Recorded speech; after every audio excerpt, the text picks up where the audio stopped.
Good evening. After its establishment in 1976, Uganda Airlines started a journey that was eventually cut short in May 2001. Recently, government decided to revive the national carrier with 6 aircrafts. 2 planes have already arrived in the country to start this journey afresh. But what strategy is in place to make sure the mistakes of the past are not repeated? Will it survive the turbulent airline industry, considering many airlines continue to struggle to remain afloat? On the spot tonight, we host the Minister of State for Transport, Uganda Airlines, to address the numerous concerns about the revamped Uganda Airlines.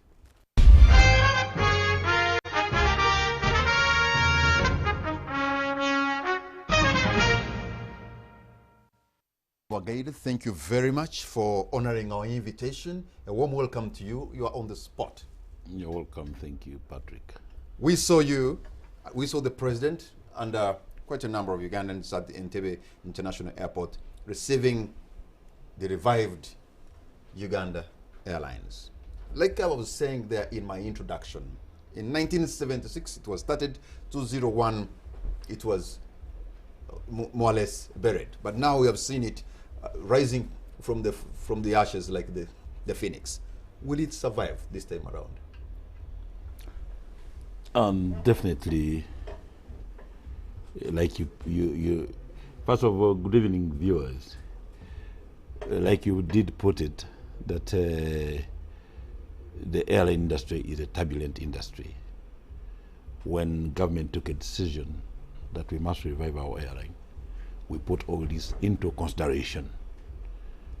And what we have done as a government, we have done a lot of studies, we have done a lot of benchmarks. So we went into it well aware that it was turbulent. We want to use the best practices to make sure that it survives. Your government has spent 154 billion Uganda shillings to get those aircrafts. And I'm told to operate those aircrafts, you'll need about 258 billion in 1 year. How are you going to stop the hemorrhage of public resources, putting them on an airline that in itself won't be making money? Some of these figures that you, Patrick, you're putting across, I mean, at times these are just hearsay. But let's wait. They are here. What I want to assure you, the potential is apparent. We are going to go to routes that routes will give the maximum output out of them. The studies have been done. We engaged in reputable firms that did the studies, and we came out and took a decision that was the right decision to take. You've made your benchmark, sir. Honorable Bagire, in the region, apart from Ethiopian Airlines, most of the airlines in the region are making a loss. So where did you make your benchmarks to come up with the decision, think this is going to be maybe a money-making venture? First of all, Patrick, let me first tell you this. There is no business, and if they are there, they are few, that you can start and you begin getting profits or breaking even. So we are aware that in the first 1 or 2 or so years, we may not break even, but we are determined, because our intention, this is not a business that government has begun. Talking about airlines, Honorable Bagire, that have been in service for decades and are not making money. And this is Kenya Airlines is struggling. Indeed, other airlines are also struggling. There's a hemorrhage of resources that is being poured into their airline industry that is not making money. This is what So this is a vanity project you're getting into. Patrick, let me assure you. Why have you given the example of Ethiopian Airlines? Why are they not making losses? Why are they breaking even? Why should we not also break even? Why? The mistakes that these other airlines that you are making reference to, that they have made, are the mistakes that we are going to avoid. And the we have known Ethiopian government have made serious investment in the area of agriculture.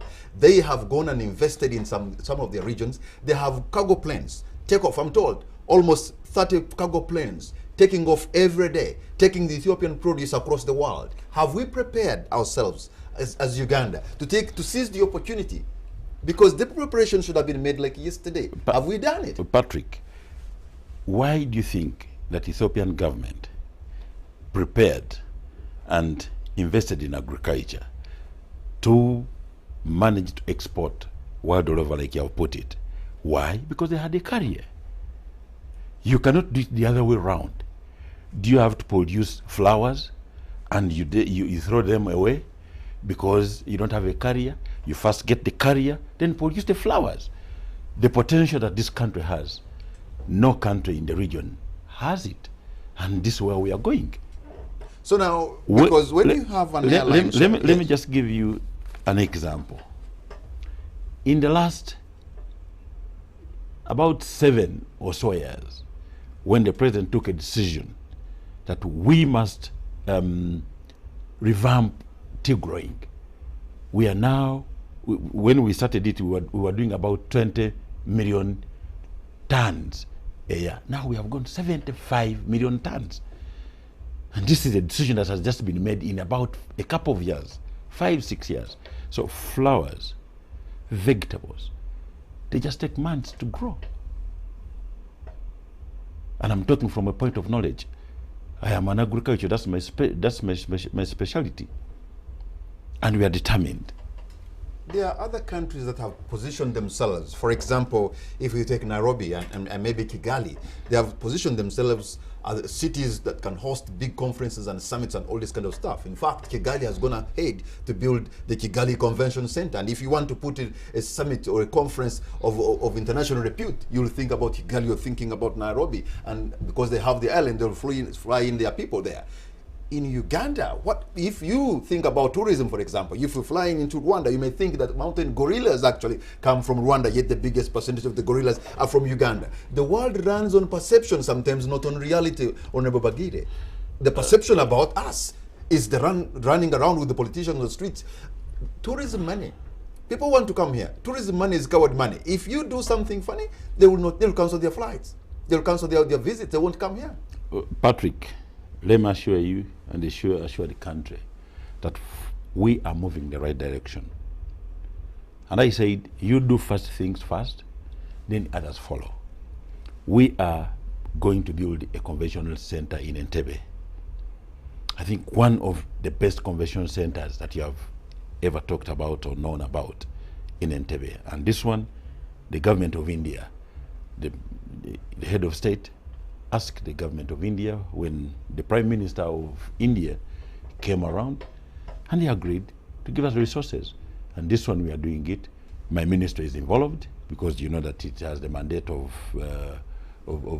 putting standards in place for buildings. So I'm talking from a point of knowledge. We are going to have a convention center by the waters, and it may be one of the most magnificent convention center you're talking about. So tell me how, yes, okay, that is coming, because let me give you an example about some of the projects in Uganda that we want to build and they take forever. Can put the example of the Northern Bypass that was started about maybe almost 14 years ago, up to date, has never been concluded, and we're talking about 21 kilometers of stretch of a road from Boyogerere to Busega, for heaven's sake. It is unfortunate that you have an example. Which is also under your yeah, it's unfortunate that you have an example. Right in Kampala, sir. Oh yes, it's unfortunate that you have an example of that nature that you can use to talk about delays in some of the projects in this country.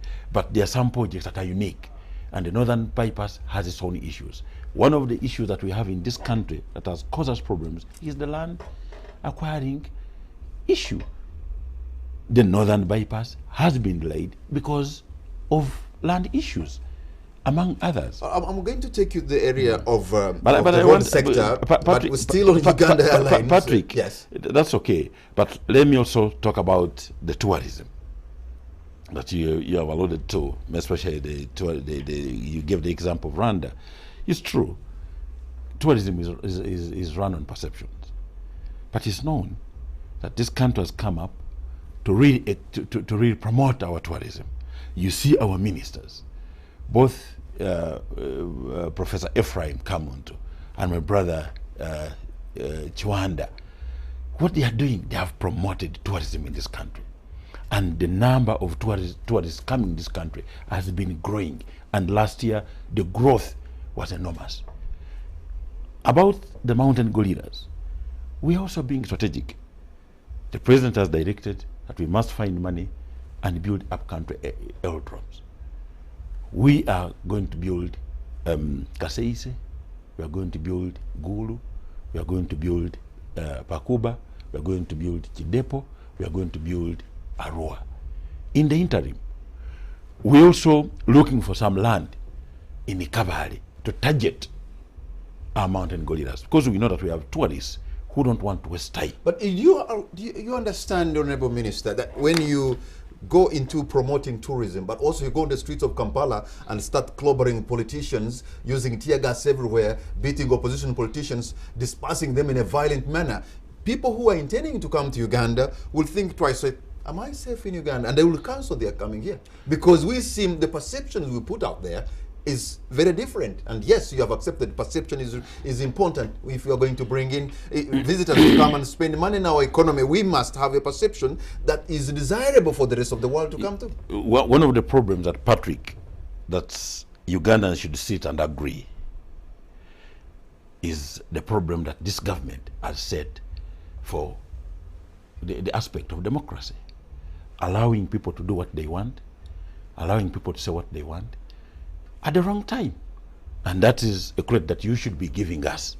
Because in other countries, in that's fact, not acceptable. What I'm asking is that you have not allowed people to express themselves. No, I have seen but your government, the government in which you are a minister, sir, clobbering Dr. Kiza Besigye from the region where you come from in Kaliro. I have seen, putting the members of parliament and opposition leaders at preventive arrest in their homes as if those are gazetted places of detention, and that is not giving them freedom to express themselves. Patrick, first of all, let me correct you. I come from Mayuge, so that the people of Mayuge must be proud that I'm here. Yes, that's the region. I talked about the region, not the particular district. Okay, great. But let me tell you, we have a law that was put in place. So if you want to do something, and that law has some provisions that are not allowing you to do something, then police are swinging into action. In this country, people don't respect authority. I went to India. In India, when a police officer tells you to do something, you have to do it. You are not supposed even to come close. If you just touch the uniform of a police officer, you are shot. On duty. In this country, if you want to go and hold a rally somewhere, and you are saying, government in its wisdom is saying that this area is not right for you, go in this other area, then you insist. Then policemen come and tell you, please don't come around this place, go this way, and you insist. What are they left to do? The enforcers, they are law enforcers. In that area, what has the law got to do with somebody who is organizing, for example, a musical concert, and then somebody, maybe they are getting together for burial, religious functions? I mean, the law is not supposed to be handling those areas. I mean, for example, Honorable Bobby Wine, if he's only going to sing, I don't think the law stops him from organizing a concert, Patrick, or even having a religious assembly, or even having a funeral. Patrick, this country has got structures and has got systems. If our intelligence systems find out that you are going to hold a function of this nature, and this function may culminate into something very bad, then they have to stop it. Me, who is not an intelligence officer, if I am briefed and I'm told that Kamara is going to have a meeting here, but the intentions that some of the people that are going to attend this function are planning to come and break into some shops. So for your case, it's resolved whenever members of the opposition are going to have a meeting, intelligence always has to find that they are organizing to do something. Even me when I'm going to have a meeting, I go and inform my DPC. So I seek authority. So it is sort of a foregone conclusion that the intelligence will find them, they are up to something. If they also, like last time, I was supposed to hold a meeting in my constituency, and the secretary told me, please, we are requesting you that you change the venue. All right, sir. I think we digressed a bit. Let's go back to the Uganda Airlines. Thank you. We will digress because the issue of perception is important. And you said that you want. But before we get back to the issue, Ugandans must be patriotic enough. It's good that, Patrick, you have known that by coming on the streets and confronting police, we'll send away our tourists. I think Ugandans must be patriotic. All of us in this country must come up and we hold each other responsible. All citizens must be responsible. If you know, this act is going to have a negative impact on our economy. It's going to have my problem, Honorable Minister, is not that the people have wanted to express themselves. My problem, really, what I've seen is that the men in uniform have clobbered them like beasts on the streets of Kampala, including yesterday when a pregnant woman decided to go to the headquarters of the Uganda police with a mattress, with just a flask of water, and the Constitution. What they did was to clobber her up. As we speak right now, she's in a hospital, at Independent Hospital, Kampala, because members of the Uganda police force handled her in the most brutal manner. And she now has a bleeding placenta. Patrick, even in the force, we could be having some elements that at times go beyond what is expected of them. And you have known, many of them have been taken to courts of law. Many of them are behind the bars. Many of them are in prison. And this has happened. The problem, Honorable Minister, that is becoming a norm, not an exception. It's becoming like a culture of the men and women in uniform. The uniform that we Ugandans should respect and adore. So they have soiled it. Ugandans should also stop engaging people on duty. From when a police officer tells me, the other day, let me just give you an example. When I was doing some work at the airport, when I was organizing to receive our aircraft, one of the security officers never knew me, and I was on foot, just like I always want to be ordinary. So he told me to stop. I stopped. He told me, "Who are you?" I introduced myself. He said, "But anyone can come around and masquerade to be a Vajira Agri. How can you identify yourself?" By virtue of being a minister, I should have gone out of my skin. But I submitted until he had to call authority, and they proved that, yes, this is a Vajira who is the minister, and I was allowed in to do my work. What you did, sir, was a normal thing expected of every Ugandan. Yes, but some people, because I was a minister, I would have... I'm wondering why you want even to highlight it. This is how a civilized person, a Ugandan, should behave. And this is what I'm saying, that our brothers, whether in NRM, whether in your position, if an officer who is on duty tells you to submit onto an instruction, it is proper that you do so. So how do you intend to project our image, our power, our charm to the rest of the region using the Uganda Airlines? Because this is what we want to know more about. What we have done, first of all, let me begin by saying, when you look at this aircraft like it is here, it is carrying our flag. The intention of reviving the airline is carrying our flag to market our country. That is the first thing. Two, even on board, we are going to have in-flight magazines to talk about our country. Just like you go on many of these aircrafts, these carriers, you get the magazine if you have the culture of reading, and you envy what they're talking about. Now, Uganda, that is really endowed with abundance, I think our in-flight magazine will have a lot to talk about.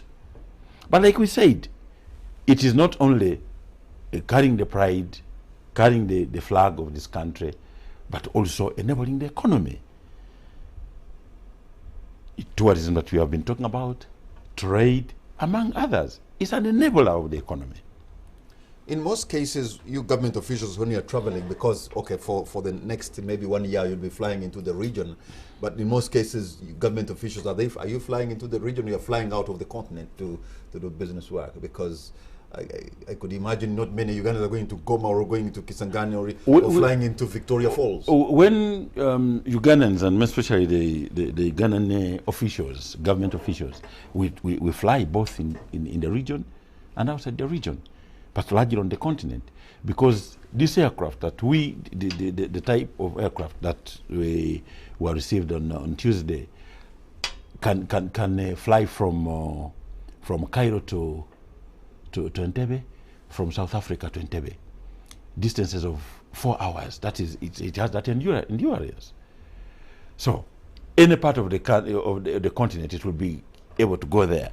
Maybe with the exception of West Africa, because with West Africa, like Lagos, like Accra, those ones, it needs to have a stopover for refueling.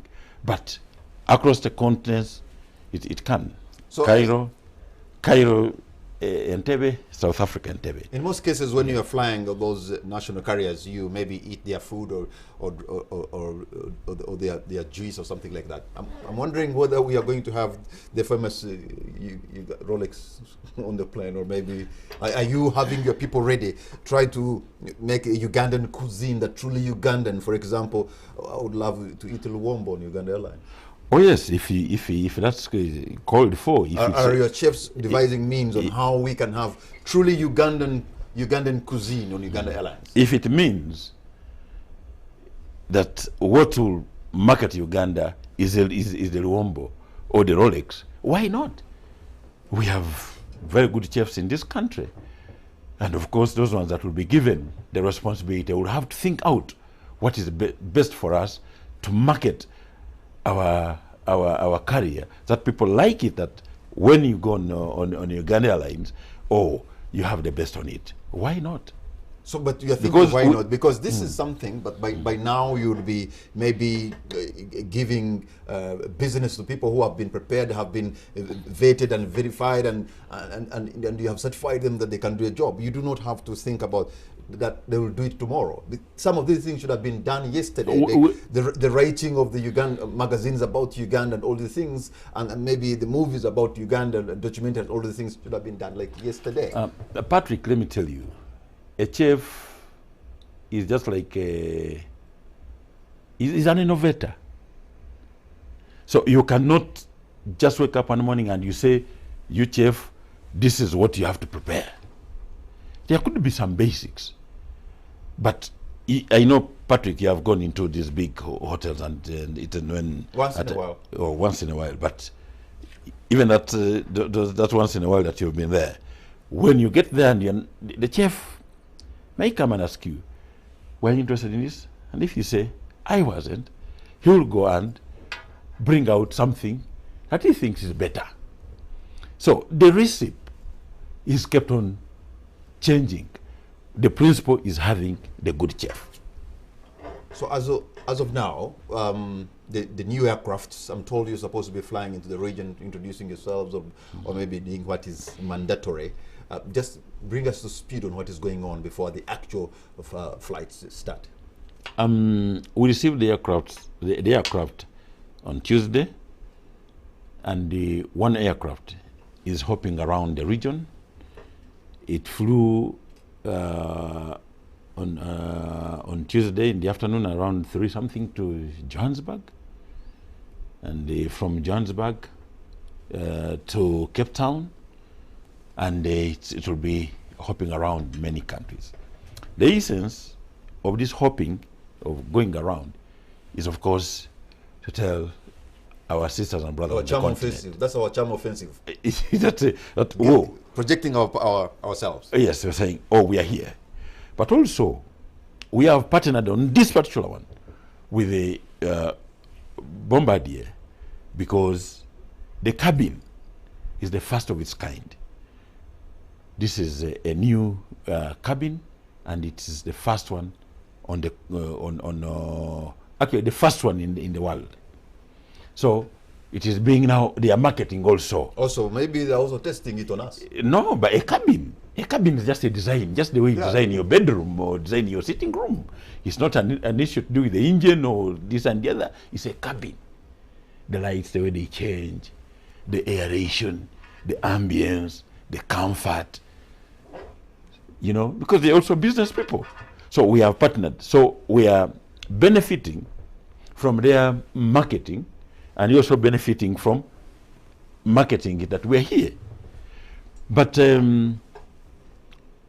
of course, when you get an airline, the regulator, which is Civil Aviation Authority, has to give you an air operator license.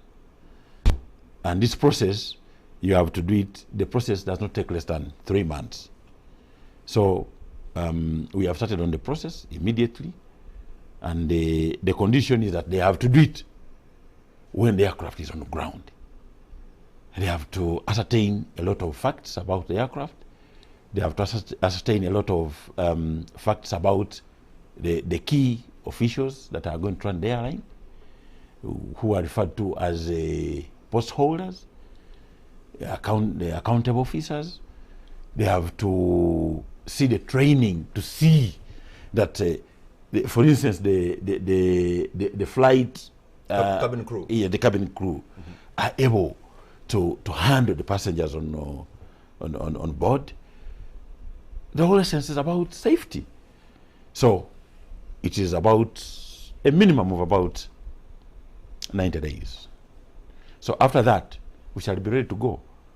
So all these other aspects, organizing offices in areas where we shall be going, our staff in those areas where we shall be flying, are also ongoing. They are moving in tandem. Of course, we had started on many of them had been already in place. So at the moment you are trying to open up offices in the different destinations that you're flying to? Oh yes. So you are also doing the recruitment, or that is done? The recruitment of the managers, the management team is done. Now we are also finalizing with the people are being trained. They are going to be trained in this period. We have recruited the flight team, that is the pilots, the captains. We have recruited the flight attendants. We have recruited the maintenance engineers. We have recruited the management team that I talked about. So we are ready to go. Now we are only remaining with the recruitment of the lower officers, just support staff and people who are under the managers to make it go. The president, talking about the revival of the Uganda Airlines, he also said he would want to see the revival of the East African Airways, and for him, I think that is the big thing. The government of Uganda talking the partner states in the region to revive the East African Airways so that you can project your image in a bigger way to the rest of the world. Of course, how could we talk to them when we had nothing? Now that we have them, the time is ripe to talk about it. So, oh dear, we are here. Then you talk about the shares when you also have equity. We also have what to put in place. And our president is so visionary. So that's what he had to do. We have now got these ones. Others are coming. And when they come, then we say, oh, our brothers Rwanda, Kenya, Tanzania, Burundi, South Africa, South Sudan. Let's have one. So that now we start talking big.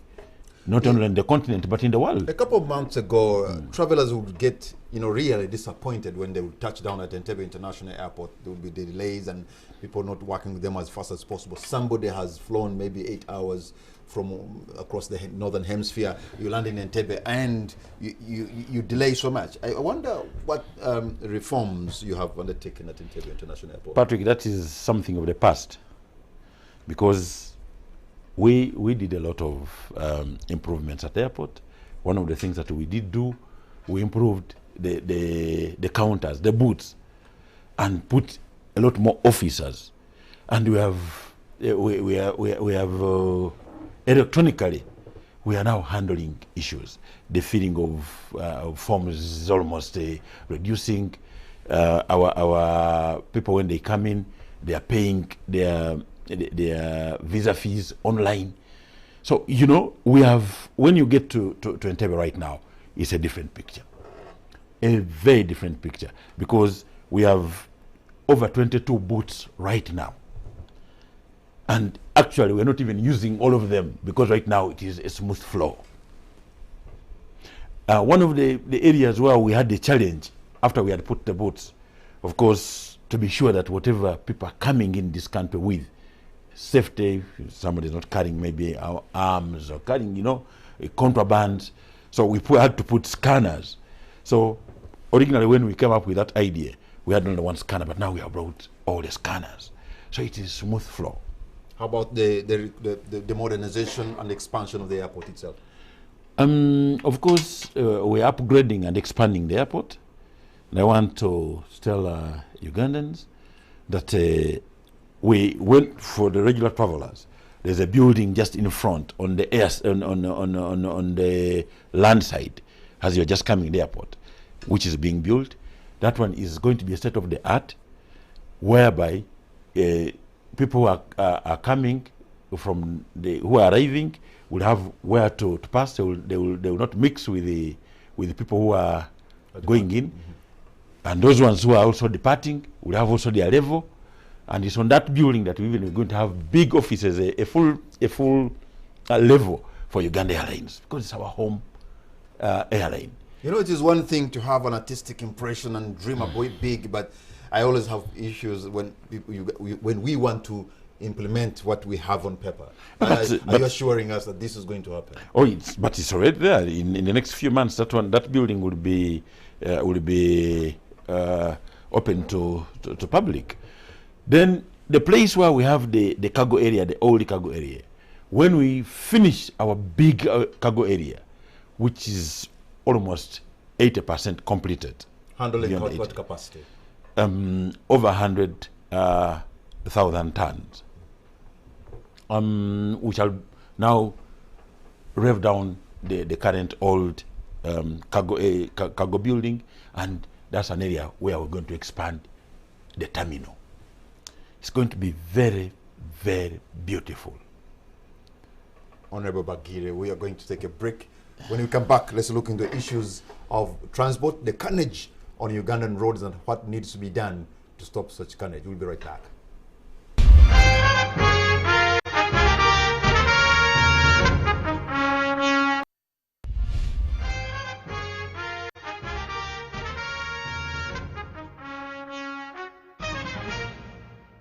Welcome back. You're watching On the Spot. My name is Patrick Amara. My guest tonight is Honorable Aggrey Bagire, Minister of State for Transport, and we're discussing the revival of the Uganda Airlines. But I want to also shift gears and look into the transport sector as a whole, because, you know, as Minister for Transport, you rushed to the scene of the accident yesterday on Kira Road. What's the latest that we should know about this incident? Because you were there immediately after that. Yeah, it's unfortunate that this accident happened to law-abiding drivers, because they had stopped at the traffic lights, and before they were let to go, a big truck, a trailer came, but it had no lost control. Yeah, the driver lost control. Yeah, but it was not pulling. It wasn't pulling, but it's really a big engine, so lost control and rammed into about 8 vehicles and about 2 motorcycles. We want to thank God that immediately there was no life lost, although when we got there, because of shock, had about 5 people that we thought that they were gone. We want to thank our doctors in Mulago and all the staff that really helped those lives. Our people are still there. Today I was so involved. I wanted to go and check on them. Maybe I will go there tomorrow. But our police and our technical people say they're stabilizing. By morning, at least I think about 4 people had been discharged, but it was so bad. Because when you looked at... what was our response like in terms of the rescue effort, people with ambulances and stuff like that? Because we're talking about the heart of Kampala. I suppose ambulances will be coming in there pretty fast. Real, first of all, Patrick, allow me to thank the people who were at the site, especially the border borders. They did a very commendable job. There was even a neighbor from the housing estate, an Indian, who I saw this man really serving humanity. But our policemen came in handy also really to do a very good job. And this was just right across the Kira Road police station? Oh yes, They came in, they did a good job. The response this time, if there's anyone who is out to really complain, then that one is just a person who just does never appreciate the complaining type. Yeah, absolutely. Ambulances have come. Of course, our pickup police trucks were really handy from all over. They came in. Then also the ambulances came, the police ambulances. And we want to thank whoever participated, especially the wananchi, and our policemen. And people who also allowed to use their personal vehicles to rush these people to Mulago. So one of them. The Traffic and Road Safety Report of last year indicates that over 3,000 people died. 10,000 got injured in 13,244 accidents in 2018. Over 13,000 accidents.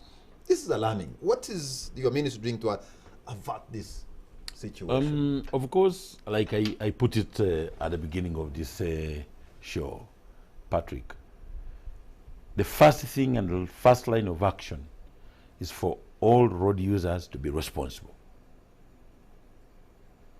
And our ministry, what it does is to do sensitization. We have a road safety council in my ministry. All the other agencies that are also related to road transport, like Uganda National Roads Authority, also has a unit for road safety, and they do a lot of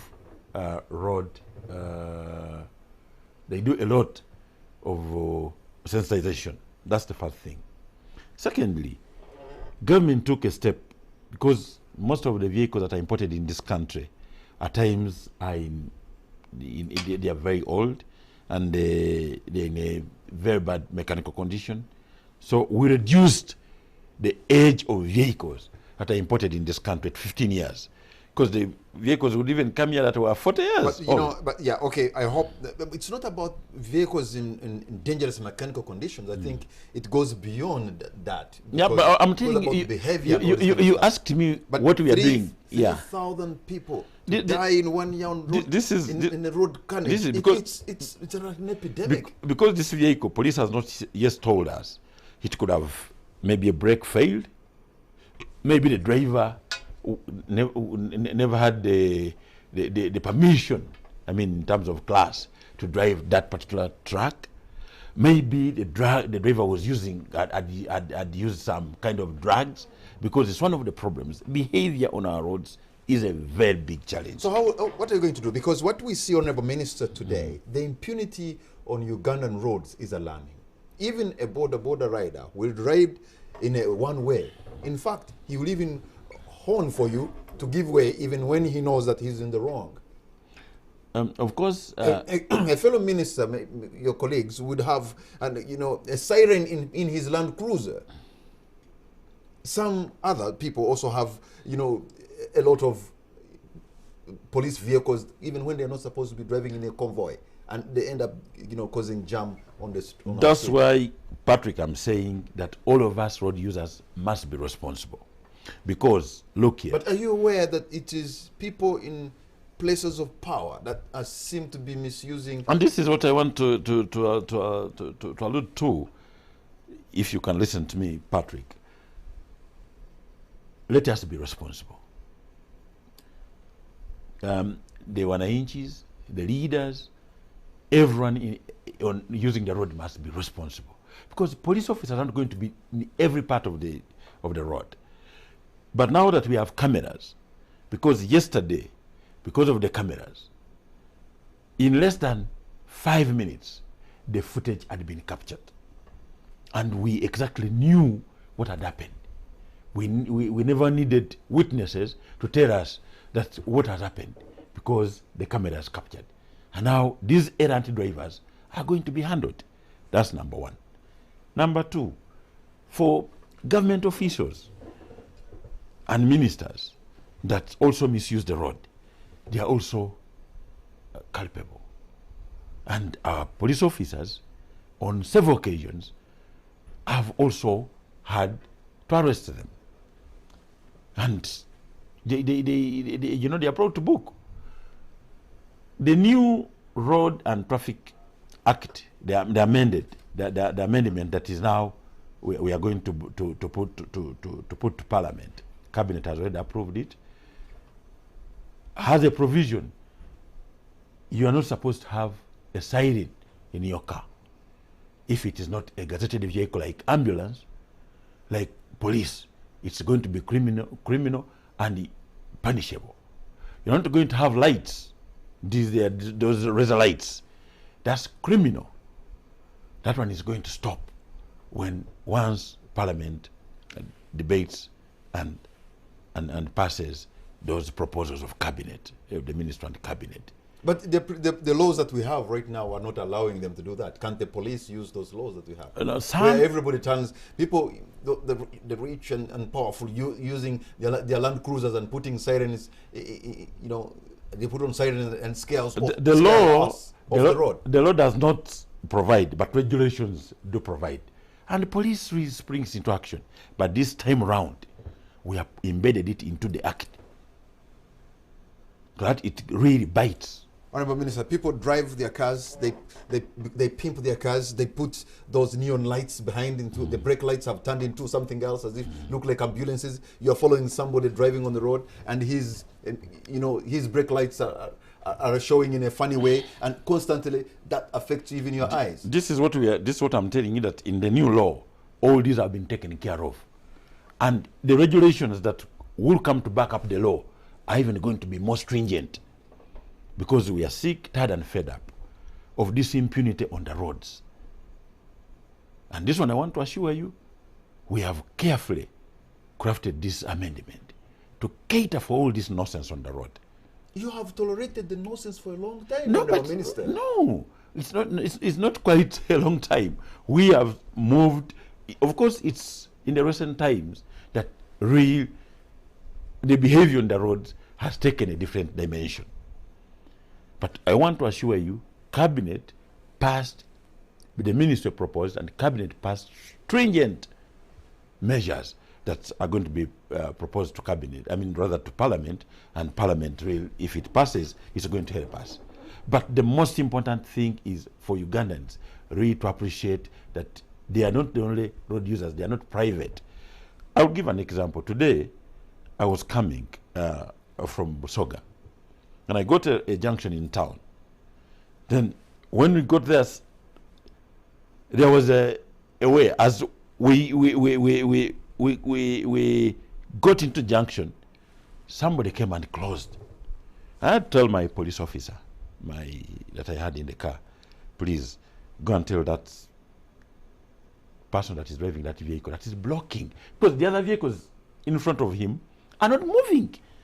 This one does not require police to be there. We just lack courtesy. Absolutely, this is it. Even when he knows he's not going anywhere, he will still block the person. Block the others who are supposed to be turning there.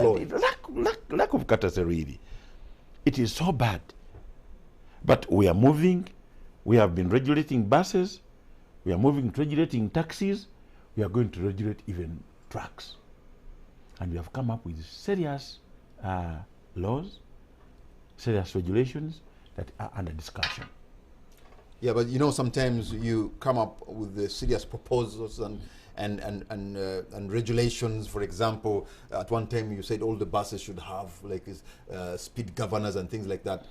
Before 1 year down the road, you forget about all these things. That's that's the nature of how we do things in this country, and I wonder why. Patrick, let us just appreciate, and I think this one, you and the viewers should appreciate that in the last 2, 3, 4 years, when the government took a decision and put its feet down on controlling buses that used to get involved in accidents, now the toll has gone down. It's only recently that we had the Gaga on the Guru Road, but that one, it was also not the problem of the driver. It was because of a tractor operator who was on the road that never had lights, and he was in the night driving on the road. By the time the driver of Gaga realized there was already a problem. But you remember that in the last years, in the festive season, lives would be lost in buses. But when we put in place what we call badges, we put in place regulations. When a driver drives from here up to Arua, there should be another set of drivers bringing it back to Kampala. And this one, they have adhered to our policemen, Dr. Kasima's men, have done us a very good job. You, as Minister of State for Transport, for example, the ferries are sort of a continuation of a road when you are crossing big rivers or even lakes. I've used the ferry on Masindi Port across to Apache. The last time I used it, I didn't see life jackets around, or maybe they were there and not given. I wonder what is the state of our ferries, Patrick, on the Ugandan waters. Patrick, this one I said with a lot of authority and knowledge. All our ferries have life jackets, but our people are not interested in putting on life jackets. So Patrick, next time when you move on the ferry, before it takes off, demand for a life jacket. But they are there. And those ones that we have on our on our ferries are orange in color. So if you see orange objects, those are life jackets. So maybe you didn't know that. No. There sometimes are there, but you get locked up in some place on the corner, and those in some ferries. Some ferries I've also seen that they're somewhere locked up in a place where you can see them, but not. They are there. They are there. But this issue of having a ferry, for example, if I'm crossing from Masindi Port and I'm going to Maruzi, you have a ferry that is going to come and cross just only one, and then you wait. Is there a way how at least you can have many, and especially those who are into areas of Nakasongola and you are crossing to the other side of Lango, or even here in Mbulamuti in your area?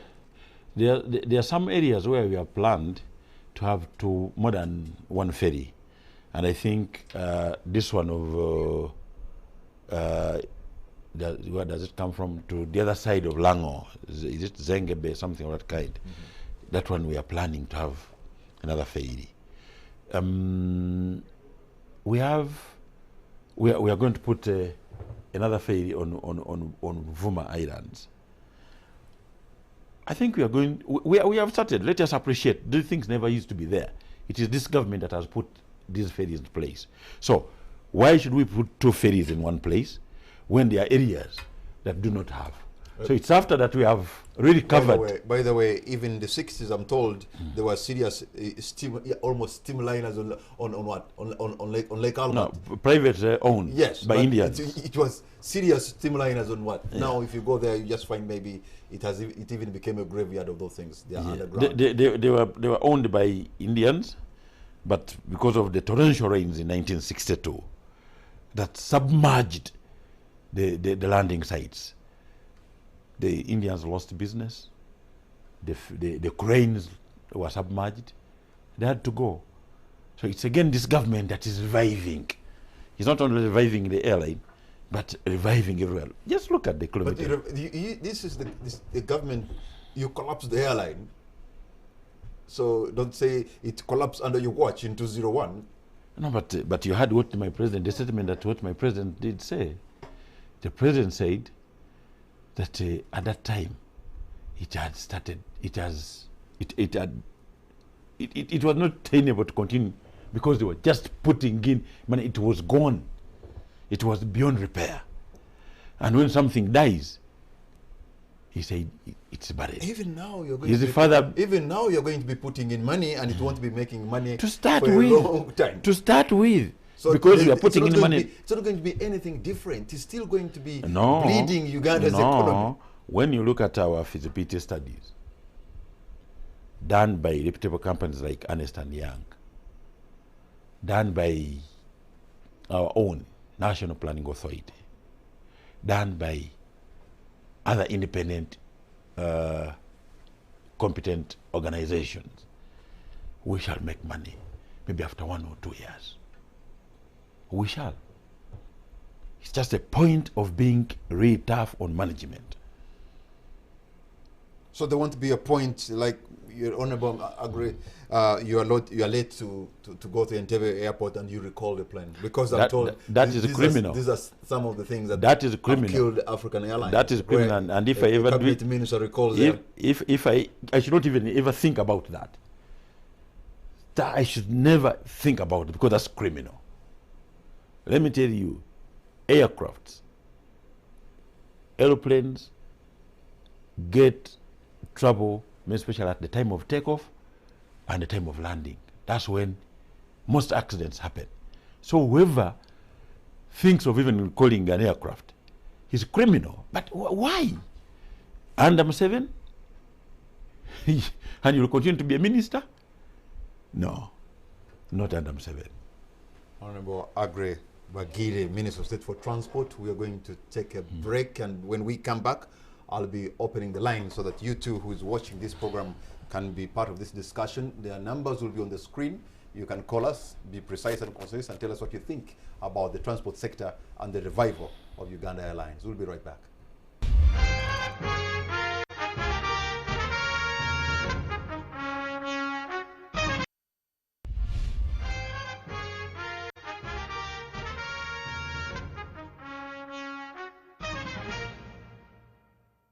Welcome back. You're watching On the Spot. My name is Patrick Amara. My guest tonight is Honorable Agre Bagire, Minister of State for Transport, and we're discussing the revival of Uganda Airlines and the entire transport sector. One thing somebody would want to know is which destinations now are you looking at flying in before even the Boeings come in 2020? Is it 2021 or 2020?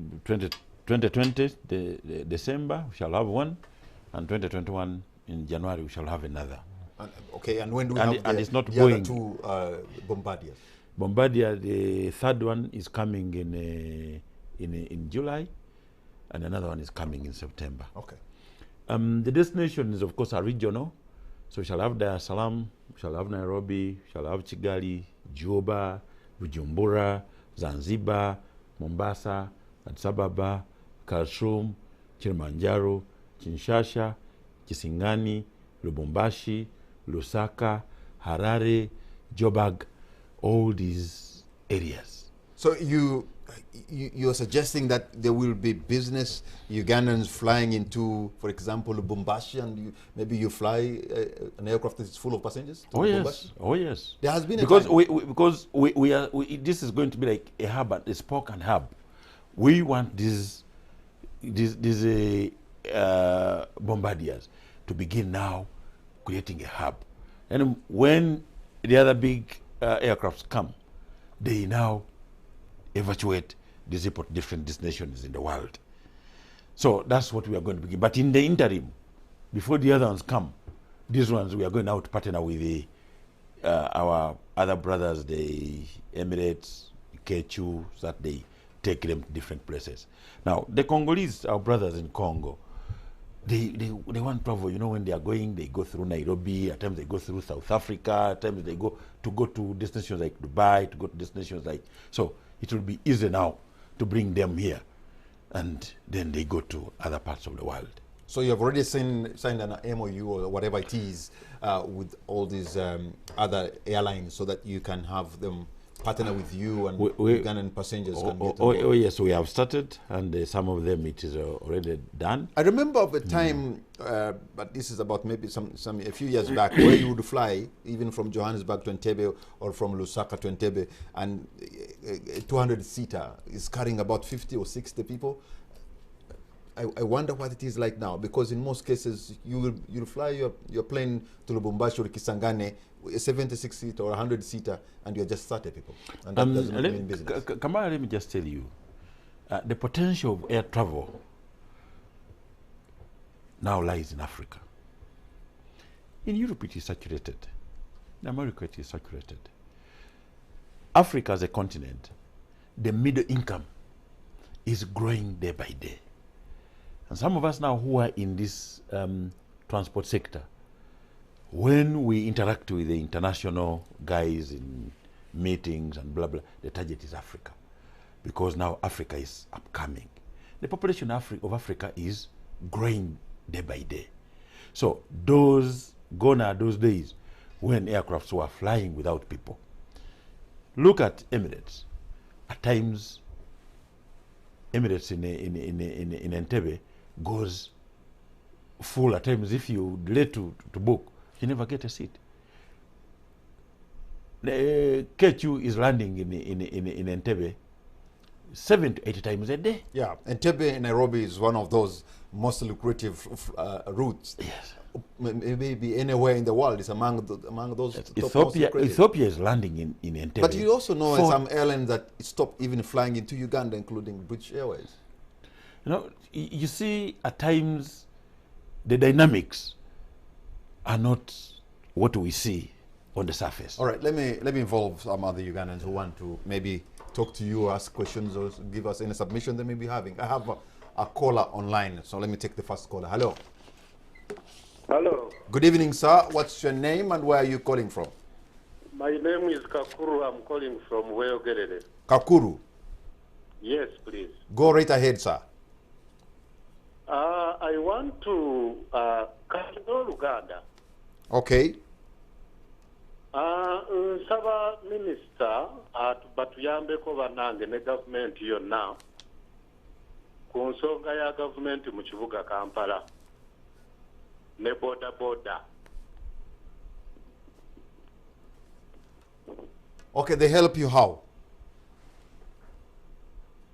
Boda. Nabadde nvuga emmotoka jo ne baŋŋamba nti baliwo okututta.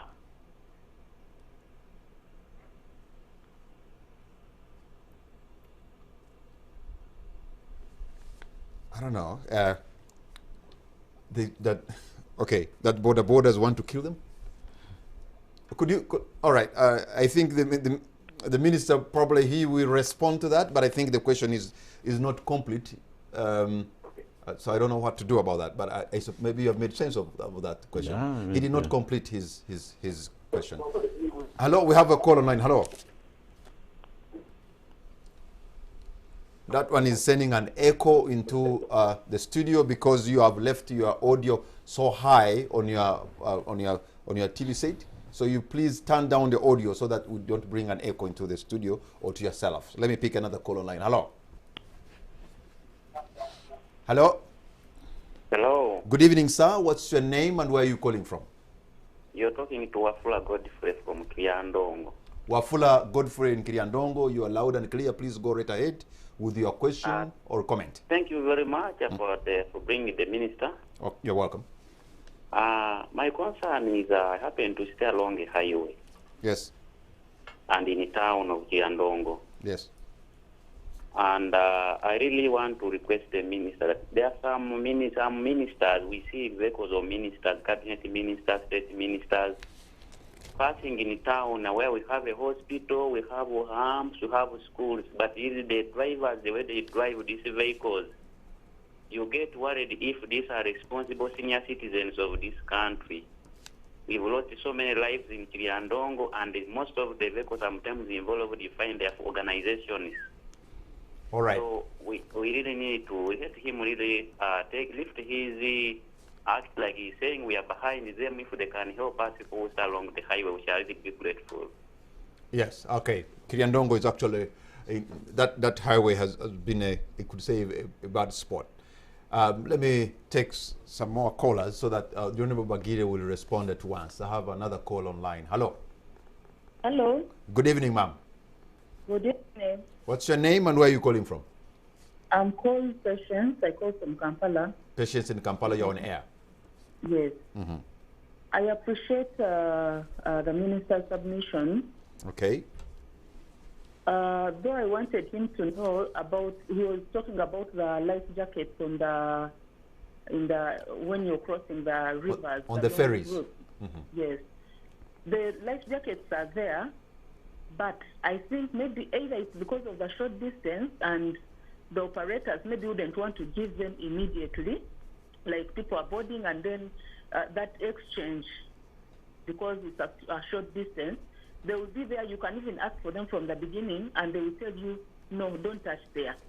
So maybe he can highlight when do the passengers use these life jackets? Okay. Do they use them when maybe they trouble on the water, or when exactly do they use life jackets? Thank you very much, Patience. Quite a number of you would want to talk to the minister, so let me take two more callers perhaps, and then he will respond at once. I have a call online. Hello. Hello. Hello, this is Joshua calling from Kira. Joshua in Kira, you are on air. Yeah, thank you for bringing the minister. I appreciate the submission. The issue is on who has the right of way on the roads. You find that on going to Chira through Chiwatule, you find some police officers actually going home, but with the sirens, the road is narrow, you know. Or even going for a Malwa joint. Just a joke. Exactly. I want the minister to clarify on that. And they have so rude police officers when they are escorts. All right. The right of way. Who has the right of way? It looks like there are too many people with the right of way. And okay, let me maybe take, in the interest of time, the very last caller online. Hello. Hello. Hello? Good evening, sir. What's your name and where are you calling from? Hello? Yes, you're on air. Good evening, sir. Good evening, how are you? I'm fine, thank you. What's your name and where are you calling from? This is Paul, calling from Bugema. Paul in Bugema, you're on air, Paul. Yes, please. My concern is about the new express highway. Hello? Yes, your concern is about the new highway?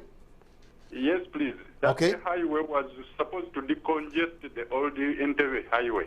Okay. Yes, please.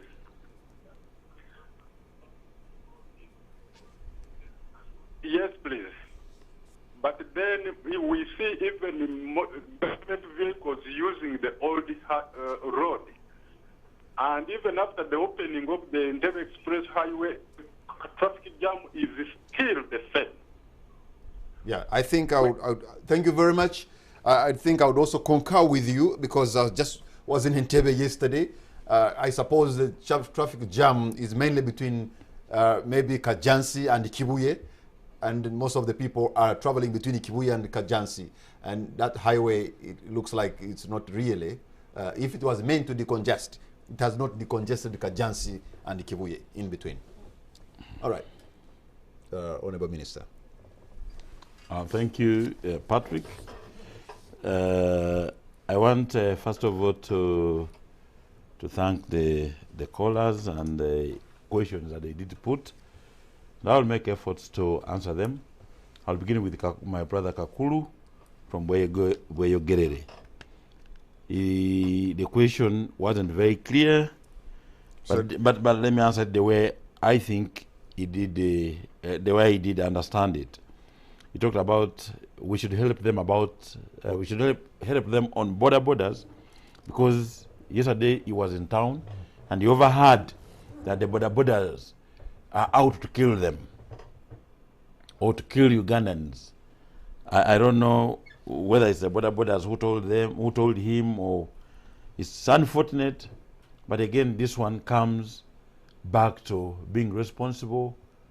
Yesterday when I got our borders really helping us to save lives, I had to talk to them, I had to thank them.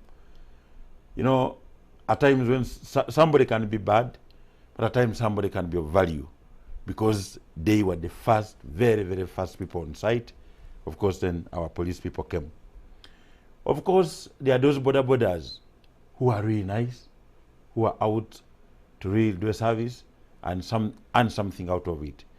Then there are those ones that are crude, that they have forgotten that this is their job. And we have also known that there are some of them that use the same borders to rob. So it is really an amalgamation of all sorts of people. Some unsuspecting passengers at times sit on motorcycles and they are taken some places and robbed. So it is an issue that we must all think about as Ugandans, and maybe at the end of the day we may find a solution to them, to the issues. Then too, my brother Afula from Kiriandongo, Afula Godfrey, is really concerned about how people drive, especially around Kiriandongo. It is a highway, there are humps, it is a built-up area. But then the way people drive, and especially the ministers, ministers and ministers of state, My brother Wafula, I'm going to share this with my colleagues in cabinet, and I will tell them that it's not right, if it's true anyway. But I know it's true at times. When you're inside there, you may not be knowing what you are doing at times. But I'm going to share this in cabinet. I will ask the Prime Minister or the President, whoever will be sharing, to give me a minute so that I communicate this. And the other thing that we should also be informed as a ministry of the particular vehicles of a particular minister. Then we share with our colleagues and tell them, I think this was not good of you in this particular area. But at times we have a challenge. Today, I had some work at the ministry in the morning. I had a function to preside over in Mayuge. I had to come to come back to Parliament. So at times when you're on the road with this duty calling, you at times go beyond the limit. But we shall try to... Is that really an excuse you're giving? I'm sorry about it, but I mean, I'm talking about situations and circumstances, reality. But I will share this with the colleagues. Yeah, but you can still schedule your meetings in a manner that you don't have to endanger your life or the lives of other people. Oh, yes, that's true. I agree with you. But I'm talking about the reality. Then my sister Patience appreciated me. I want to thank you. Thank you for being kind to me. But also, she's complaining about the jackets. When are they supposed to be used? My sister, water is as dangerous as anything that you know that is dangerous. Because it even takes those ones that do know how to swim. So every time you get onto water, you are supposed to wear a life jacket. Whether it is 2 meters or 3 meters, anything can happen. So a life jacket is supposed to be put on as immediately you get into a vessel that is crossing a water point.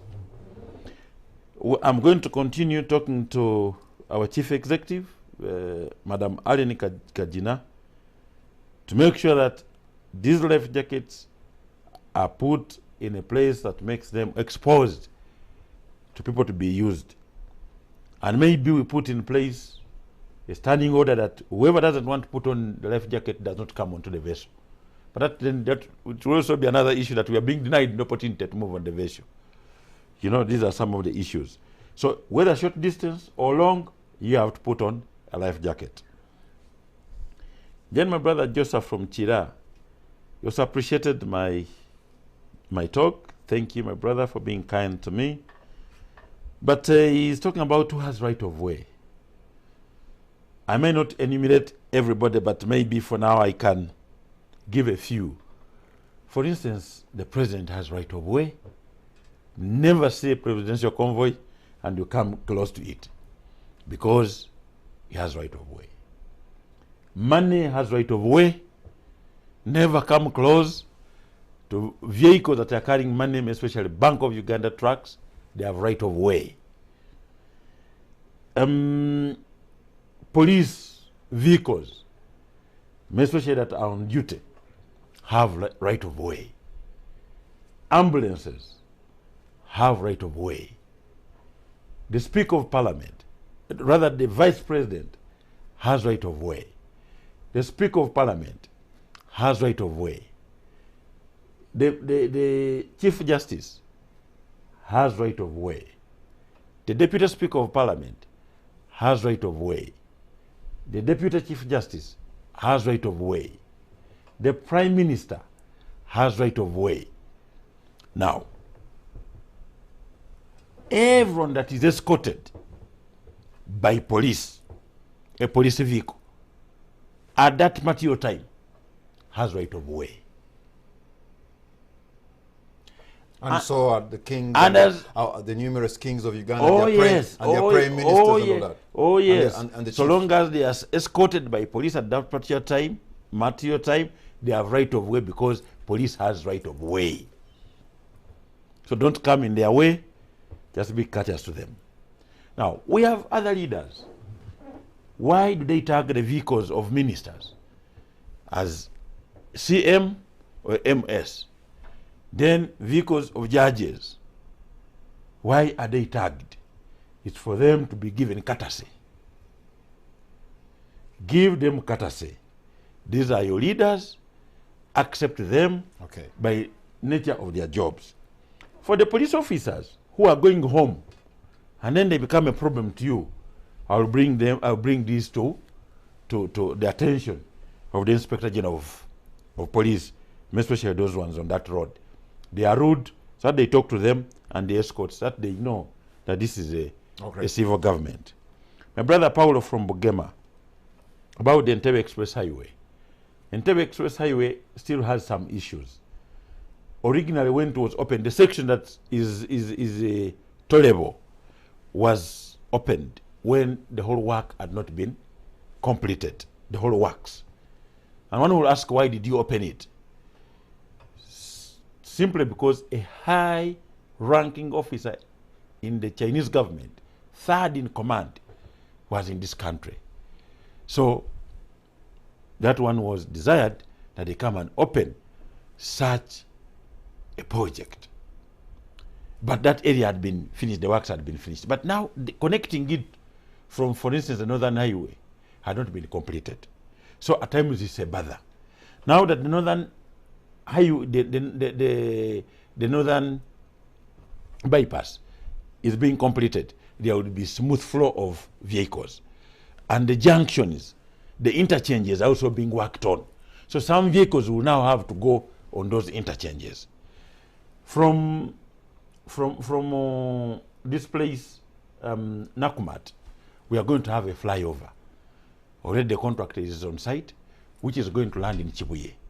Then we are also getting another contractor that is going to work from Chibuye. The president has directed from Chibuye to Busega. So there will be a smooth flow. But now, when somebody is coming from, to town and is going to Mengo, then you tell him to pass the Northern Bypass, or is going to Mengo and is going to pass through Munyonyo, it becomes an inconvenience. He's going to the park, it will become an inconvenience. So the entire road is supposed to be connected appropriately. Then it will offload our old road. Thank you very much, Honorable Agre Bagira. Our time is out, and what's going to be your parting shot, very briefly? Thank you, Patrick. I want to ask Ugandans to really appreciate many of these projects that the government is putting in place. It's for the good of our people, it's for the good of our economy. Let's support our revived airline. Let's be positive about it. It's unfortunate that you get some ill thinkers, that they come and talk all this sort of thing about our country. Let's make our home the best place to be. Let us not show the world that this place is not good to be, because it's the most peaceful place to be. People who come in this country, our visitors, they don't want to leave. Now, it is us that are saying that's the place, there is this trouble. There is no trouble in this place. Thank you. Thank you very much. Thank you very much, Honorable. Thank you very much, Honorable Agre Bagire. It is true, Uganda Airlines has been revived. It is like it has risen from the ashes, like legendary phoenix. Let us project our power and image and love and whatever we have that is truly Ugandan to the rest of the world. Good night, and God bless Uganda.